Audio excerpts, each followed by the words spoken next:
It's a long and slightly complicated story as to how Crawfie came to be ostracised by the royal family. She left the family in 1949.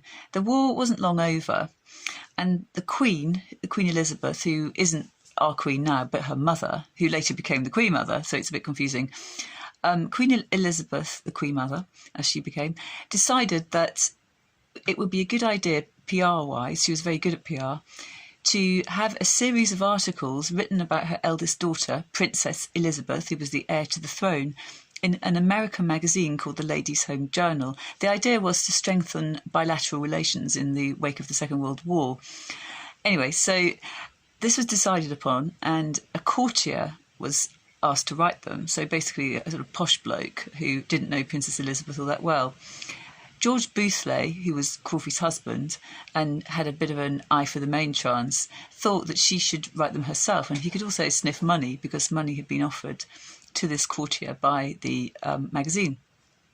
So he sent his wife to see the Queen. The Queen said, no, you can't do it. Crawfie prepared to shelve the project, but by then her husband had got together with the magazine editors, who were quite an unscrupulous pair, and between them they manipulated her into writing the book. And it seems that she thought that there would be permission forthcoming from the Queen Mother at some stage, and it would be okay, but that never happened, and they published the book anyway. The result was that the royals were absolutely outraged. They saw it as a heinous betrayal, and Crawfie was cast into the outer darkness, never to return. She fled to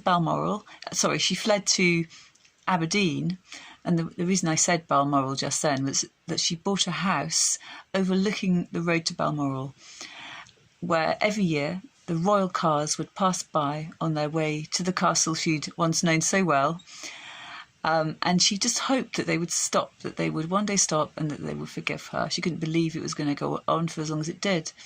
And the idea of this old lady getting older as the years went by, standing at the window, watching these gleaming limousines pass and hoping against hope that they would stop, made such an impression on me when I went to see her house that I made it the opening chapter of The Governess. I just thought it was so sad. It was such a tragic end to what had been such an amazing story. But during her glory years, when she'd been with them at the start and during all these dramatic and glamorous events such as the coronation, she lived like very few people had ever lived and had a ringside seat at the greatest show on earth. So it's possible that her memory sustained her during this long and sad period of ostracism.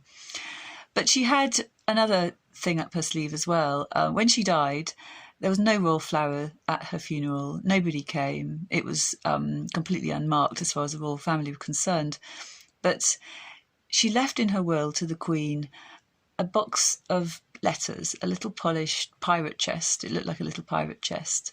And it was full of letters tied with faded ribbon, scrawled in a childish hand, happy letters, little notes, little cards that the princesses had given to Crawfie over the years. And had she been the person that they affected to believe she was, this person making money out of her royal connections, she could have sold them any time over that near 40-year period, but she never did.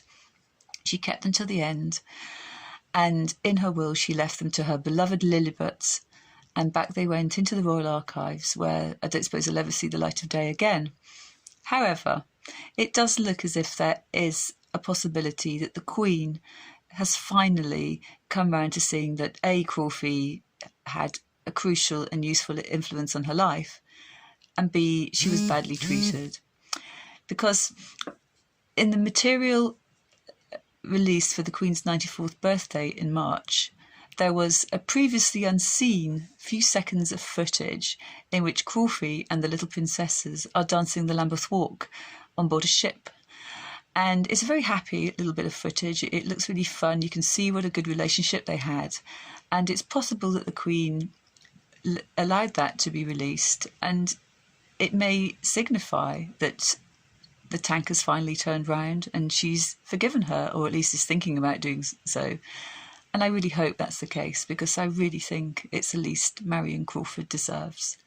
But it was my privilege to write The Governess, to bring this long-buried story to life again, into the light of day, and let people see this extraordinary woman who helped form the most famous woman in the world, but whom no one's ever heard of, and just enjoy the sheer dramatic narrative of this amazing life, which encompassed some of the most seismic events of recent history from a very unique perspective.